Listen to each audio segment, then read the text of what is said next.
നമ്മുടെ കപ്പ വെച്ചുള്ള റെസിപ്പി ഇവിടെ തയ്യാറായി കഴിഞ്ഞു. സിമ്പിളാണ്, എല്ലാവരും ട്രൈ ചെയ്ത് നോക്കുക. ഹലോ, ഇന്ന് കപ്പ വെച്ചിട്ടുള്ളൊരു റെസിപ്പിയാണ് ഉണ്ടാക്കാൻ പോകുന്നത്. അപ്പോൾ കപ്പ കഴുകി വൃത്തിയാക്കി വെച്ചിട്ടുണ്ട്.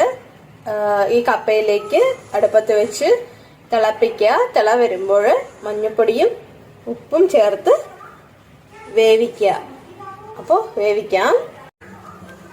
അപ്പോൾ ഇത് തിളയ്ക്കാറായി, തിളച്ച് വരുന്നുണ്ട്.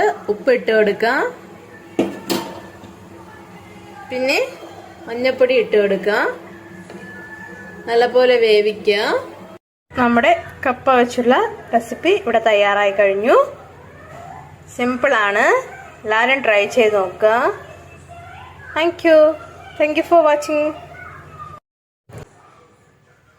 നല്ല അയലമീൻ കിട്ടിയിട്ടുണ്ടായിരുന്നു.